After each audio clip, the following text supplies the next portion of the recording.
Hello my dear students, I think all of you are doing well. काफ़ी अच्छा लगा, आप लोगों में से कई लोगों के फ़ोन कॉल्स आए। फिर भी अभी आप लोगों की संख्या अपेक्षा से काफ़ी कम है। मैं चाहूँगा कि आने वाले समय में आप लोगों की संख्या और बढ़े ताकि हम आप लोगों से ज़्यादा जुड़ सकें।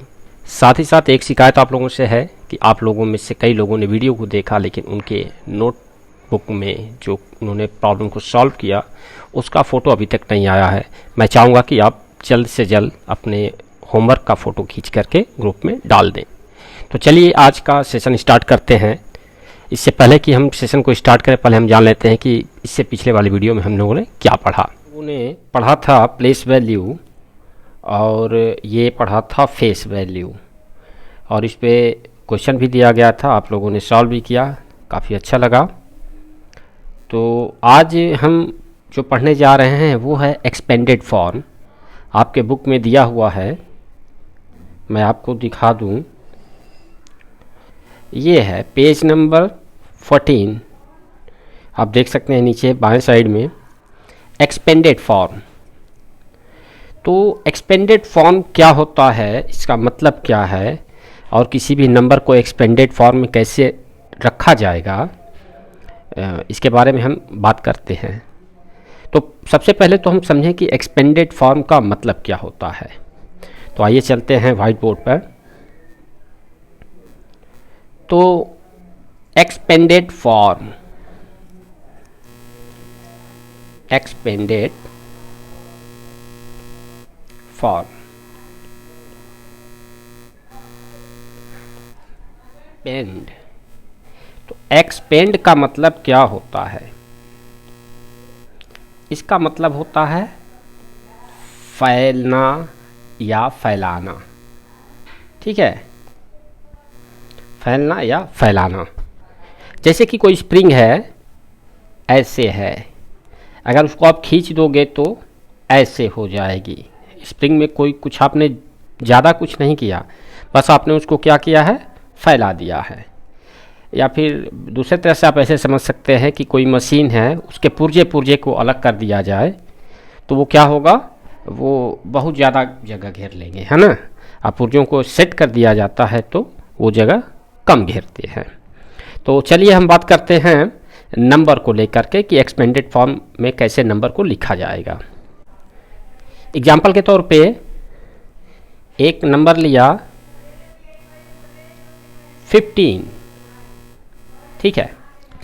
अगर 15 को देखा जाए तो हम लिख सकते हैं 10 + 5, है कि नहीं, 10 + 5।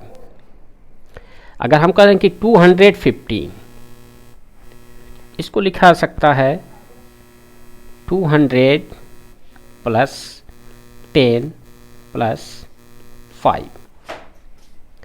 अगर हम ले लें 3215, 3215, इसको लिखा जा सकता है 3000 + 200 + 10 + 5। अगर आप इसको ऐड करेंगे तो मिलेगा यही 3215। आप इसको ना तो ऐड करके देख लीजिए। अगर हम ऐसे 3000, उसमें हम 200 ऐड कर दें, उसमें 10 ऐड कर दें, उसमें 5 ऐड कर दें, तो हमें यही मिलेगा 3215। ठीक है। तो जो पहले से ऐड करके जो रखा गया है, बाद में हम क्या करते हैं कि फैला देते हैं उसको। ठीक है, कि मैं कैसे इतना जल्दी लिख दे रहा हूँ। जैसे अगर आप मुझे कह दो कितना हो बड़ा नंबर दे दोगे तो मैं तुरंत लिख दूंगा। एग्जाम्पल के तौर पे 395623 देखो मैं लिख रहा हूँ।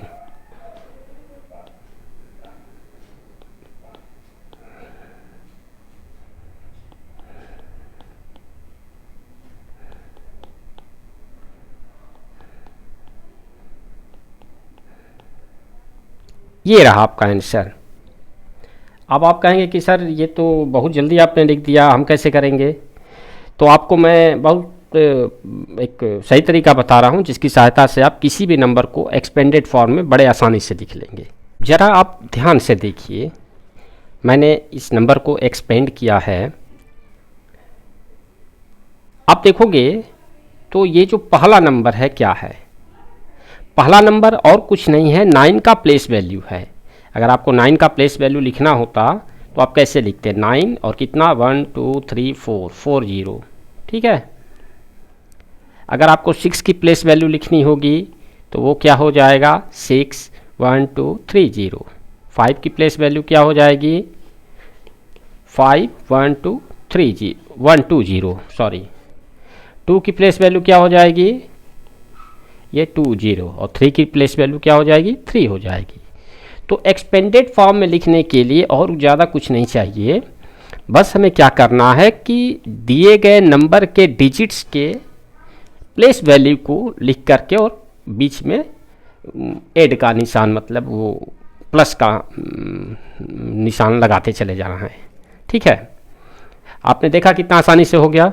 चलिए एक और एग्जांपल लेते हैं, 3 2 5 9 2 6, ठीक है। इसको लिखना है एक्सपेंडेड फॉर्म में, तो हम लिख देंगे 3 का प्लेस वैल्यू कितना होगा 3, उसके बाद राइट हैंड साइड में नंबर ऑफ डिजिट काउंट कर लीजिए, उतना ही उसमें 0 लगाना पड़ेगा। तो कितने हैं डिजिट, 1 2 3 4 5, तो इसका मतलब 3 के बाद कितने 0 लगाने पड़ेंगे, 5 0 है, वेरी गुड। और प्लस 2 की प्लेस वैल्यू लिखनी है तो 2 के बाद कितना 0 हो जाएगा, 1 2 3 4, तो 1 2 3 4। वैसे ही 5 का प्लेस वैल्यू लिखना है तो हम देखते हैं कि 5 का प्लेस वैल्यू हो जाएगा 5, 5 के बाद कितने 0 हो जाएंगे, 1 2 3, तो 1 2 3। उसी तरह से 2 की प्लेस वैल्यू 2 0, उसके बाद 6 की प्लेस वैल्यू क्या होगी, 6 ही होगी, क्योंकि वो 1 प्लेस पर है, ठीक है। तो आपने देखा कितनी आसानी से हम लोगों ने लिख दिया एक्सपेंडेड फॉर्म। तो हमें लग रहा है कि अब एक्सपेंडेड फॉर्म लिखना आप लोग काफ़ी अच्छी तरह से समझ चुके हैं।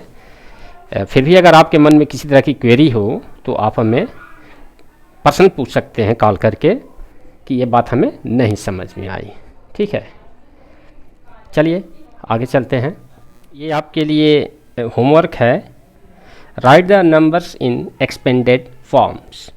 तो इसको आपको एक्सपेंडेड फॉर्म में लिखना है 1 2 एंड 3। मैं चाहूँगा कि इन तीनों क्वेश्चन को आप सॉल्व करके नोटबुक पे उसकी फ़ोटो व्हाट्सएप ग्रुप में डालें ताकि मैं उसको चेक कर सकूँ। लोगों को पढ़ना है कंपैरिजन ऑफ नंबर्स, कंपैरिजन। आप देख रहे हैं पेज नंबर 14 ही है, हाँ। तो page number 14, comparison of numbers. Comparison का मतलब क्या होता है, कंपैरिजन का मतलब होता है तुलना करना, जैसे कि कौन बड़ा है, कौन छोटा है, कौन ज़्यादा है, कौन कम है ना। तो ये कंपेयर करना, आपने पढ़ा होगा कंपेयर, तो उसी कंपेयर से कंपैरिजन बना है।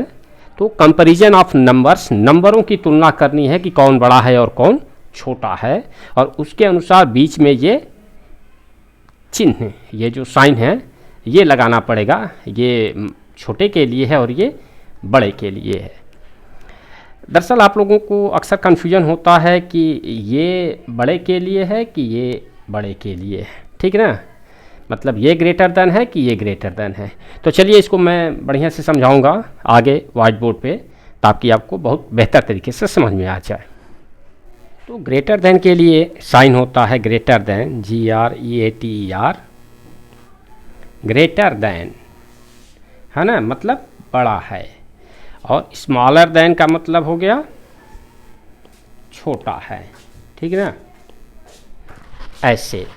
लेकिन आप कैसे समझेंगे कि ये सही है कि ये ग्रेटर है कि ये ग्रेटर है, शेप तो दोनों का एक ही है, तो कन्फ्यूजन होता है। चलिए मैं इसको थोड़ा सा दूसरे तरह से समझाता हूँ। जैसे ये है नंबर 5 और ये है नंबर 3, तो इसमें तो कोई शक नहीं कि 5 बड़ा है। बड़ा कौन है, 5 बड़ा है। तो ये ग्रेटर देन, इसका मतलब हुआ कि 5 इज ग्रेटर देन 3, मतलब 5 3 से बड़ा है। अब आप कहेंगे कि सर ये तो आपने कह दिया कि ग्रेटर देन है, लेकिन ये मैं कैसे समझ जाऊं कि ग्रेटर देन का यही साइन रहेगा हमेशा। तो आपको एक छोटी सी बात बता रहा हूँ, थोड़ा सा इसको मैं ऐसे बना दूँ। अगर आप ऐसे कर देंगे तो देखेंगे तो एक ये मछली हो गई है ना, मछली हो गई कि नहीं। और मछली बेवकूफ़ नहीं होती है, मछली जब भी कुछ खाएगी तो बड़े चीज़ को खाएगी, है ना। कोई भी जीव है वो हमेशा बड़े को लेना चाहता है, ठीक है। तो मछली का मुंह किसके साइड में है, बड़े की साइड में है। इसका मतलब कि मछली का मुंह जिधर होगा उधर वो वाला क्या होगा, बड़ा होगा। बात समझ आई। चलिए, ये तो खैर एक छोटा सा कॉन्सेप्ट वो था ट्रिक था जिससे कि आप कुछ समझ सकें, ठीक है।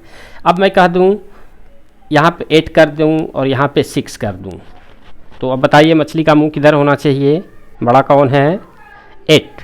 इसका मतलब मछली का मुंह 8 की तरफ होना चाहिए, है ना। मतलब 8 इज ग्रेटर देन 6, या दूसरे शब्दों में कहें तो 6 इज स्मॉलर देन 8। आई बात समझ में। आशा करता हूँ कि आपको ये बात समझ में आ रही होगी। अगर फिर भी अगर आपके पास कोई इस तरह के चीज़ें हैं कि अगर आपको बात न समझ में आती हो तो आप हमें पर्सनल कॉल करके इसके संबंध में और अधिक जानकारी ले सकते हैं, ठीक है। बढ़ते हैं आगे। हम ये कॉमन सा सवाल है, how to understand which number is greater. हम कैसे समझ जाएंगे कि कौन सा नंबर बड़ा है। जब हम नंबर छोटे लेते हैं वहाँ तक तो बात समझ में आती है। जैसे हम ले लिए, इधर 10 ले लिए, इधर 12 ले लिए, तो समझ में आ रहा है कि 10 छोटा है, 12 बड़ा है। या फिर हो सकता है कि 3 डिजिट तक आप ऐसे समझ जाएं। लेकिन तब क्या होगा जब नंबर काफ़ी बड़ा हो, ठीक है। तो चलिए इसको समझते हैं। जैसे एक नंबर है 32519 और एक नंबर है 13592। अब समझना इसमें यह है कि कौन सा नंबर बड़ा है, ठीक है। काउंट करते हैं, तो चलिए इसको गिनते हैं कितने डिजिट है इसमें। देखें तो 1 2 3 4 5 और ये 1 2 3 4 5, तो डिजिट दोनों में बराबर है, ठीक है। मतलब अगर जिसका डिजिट ज़्यादा होगा वो नंबर ऑलवेज बड़ा होगा, है ना। जैसे एक एग्जांपल ले लेते हैं 9862 और ये क्या 11052। यहाँ देखा जाए तो 1 2 3 4 डिजिट का है, पहला वाला ये वाला नंबर 4 डिजिट का है और ये वाला 1 2 3 4 5 डिजिट का है ना। तो जाहिर सी बात है कि जो नंबर जितने अधिक डिजिट का होगा वो नंबर बड़ा होगा। तो यहाँ पे ये वाला साइन लगेगा, है ना, मछली का मुंह बड़े वाले की तरफ। लेकिन तब क्या होगा जब डिजिट्स बराबर हो जाएं। आप देख रहे हैं ये नीचे वाला ये भी 5 डिजिट का है और ये भी 5 डिजिट का है, तो बीच में कौन सा साइन लगेगा। तो इसको हम देखना शुरू करते हैं लास्ट वाले से, है ना। आप ये देखिए ये क्या है 3, या ये कौन सा डिजिट है 1। तो कौन सा बड़ा है इसमें, 3 बड़ा है कि 1 बड़ा है, 3 बड़ा है। इसका मतलब कि ये वाला नंबर क्या होगा, बड़ा होगा और ये वाला नंबर छोटा होगा। तो ये साइन ऐसे लगेगा, ठीक है। अगर ये भी दोनों, जैसे कि एक नंबर मैं ले लूँ यहाँ पर 33517 33217। अब यहाँ देखा जाए कि ये भी 3 है, ये भी 3 है, तो इसका मतलब ये है कि अब दूसरा देखना पड़ेगा। फिर दूसरे को देखेंगे, ये भी 3 है, ये भी 3 है, इसका मतलब कि इसके बाद वाले को देखना पड़ेगा। तो देखते हैं ये 5 है और ये 2 है। तो जहाँ तक जो जो डिजिट बराबर आ गए, जो जो प्लेस वाले, है ना, ये सेकंड प्लेस तक क्या है, ये सेकंड नहीं सॉरी, ये 10,000 प्लेस वाला है 3 है, इसका 10,000 वाला भी 3 है, इसका 1000 वाला 3 है, तो इसका भी 1000 वाला 3 है, इसका 100 वाला 5 है और इसका 100 वाला क्या है 2 है। इसका मतलब कि ये वाला नंबर जो है बड़ा होगा और ये वाला नंबर क्या होगा, छोटा होगा। तो फिर ये साइन ऐसे ही लगेगा, ठीक है। तो आप लोगों ने देखा कि कैसे हम नंबर को पहचान जाएंगे कि कौन बड़ा है कौन छोटा है। हम सबसे बड़े प्लेस वाले नंबर को हम देखेंगे, उसके बाद धीरे धीरे छोटे को देखते जाएंगे अगर डिजिट बराबर है तो। अगर डिजिट नंबरों की अंतर वाली है, दोनों के डिजिट बराबर नहीं हैं, तो जिसकी डिजिट ज़्यादा है वो संख्या बड़ी होगी हमेशा। ठीक है, तो आप लोगों को कुछ मैं नंबर देता हूं और आप वहाँ मतलब आपको साइन लगाना होगा कि ग्रेटर देन लगेगा कि स्मॉल देन लगेगा। ठीक है, ये होमवर्क, ये क्वेश्चन है, यूज ये साइन है ग्रेटर देन और less then in the given boxes. ये जो बॉक्स दिए गए हैं इसमें आपको इन दोनों में से कोई एक साइन यूज करना है ना। तो ये वीडियो को यहीं पे रोक करके आप इसको अपने नोटबुक में उतार लीजिए और इसको सॉल्व करके इसका फ़ोटो व्हाट्सएप ग्रुप पे डाल दीजिए। ठीक है, टॉपिक रहेगी असेंडिंग एंड डिसेंडिंग ऑर्डर। अब देख लीजिए आपके बुक में पेज नंबर 15 पर दिया हुआ है असेंडिंग एंड डिसेंडिंग ऑर्डर। ठीक है, तो ये असेंडिंग क्या होता है, डिसेंडिंग क्या होता है, इसका मतलब और इसके बारे में थोड़ा सा हम लोग चर्चा करें वाइट बोर्ड पर। ठीक है, तो असेंडिंग ऑर्डर क्या होता है। असेंडिंग का मतलब होता है बढ़ते हुए क्रम में, है ना। इसका मतलब होता है बढ़ते क्रम में। ठीक है, बढ़ते क्रम में, है ना। और डिसेंडिंग का मतलब होता है घटते क्रम में। ठीक है, घटते क्रम में। ठीक है, जैसे कोई नंबर दे दिया है 3 9 6 5 2 1। अगर इसको असेंडिंग ऑर्डर में लिखा जाएगा तो मतलब पहले सबसे छोटा उससे बड़ा, मतलब बढ़ते हुए क्रम में। बाद के नंबर अपने पिछले वाले नंबर से क्या होंगे, बड़े होंगे। तो पहले क्या आएगा, 1 आएगा, उसके बाद 2, उसके बाद ऐसे नहीं, इसको ऐसे लिखेंगे 1 लेस देन ऐसे, 2 ऐसे, है ना, ऐसे 3, उसके बाद कौन सा नंबर आएगा 5, उसके बाद कौन सा नंबर आएगा 6, उसके बाद कौन सा आएगा 9, है ना। तो ये हुआ असेंडिंग ऑर्डर। ठीक है, ये असेंडिंग ऑर्डर हुआ, असेंडिंग। ठीक है, अब हम लोग डिसेंडिंग ऑर्डर के बारे में समझते हैं। डिसेंडिंग ऑर्डर का मतलब हुआ, जैसा कि हम लोगों ने अभी यहाँ पे चर्चा किया है कि घटते क्रम में। तो अगर इसी को डिसेंडिंग ऑर्डर में लिखना हो तो घटते हुए क्रम का मतलब हुआ कि पहले सबसे बड़ा, उसके बाद उससे छोटा, उसके बाद उससे छोटा। ठीक है ना, तो सबसे बड़ा 9, उसके बाद क्या आएगा 9 के बाद 6, उसके बाद क्या आएगा 5, उसके बाद क्या आएगा 3, उसके बाद 2, उसके बाद 1। तो ये डिसेंडिंग ऑर्डर हुआ और ये असेंडिंग ऑर्डर हुआ। ठीक है, तो ये तो मैंने छोटे छोटे नंबर लेकर के ये किया है।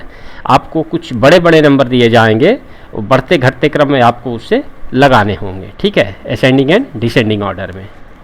ठीक है, question, right the given numbers in ascending and descending orders.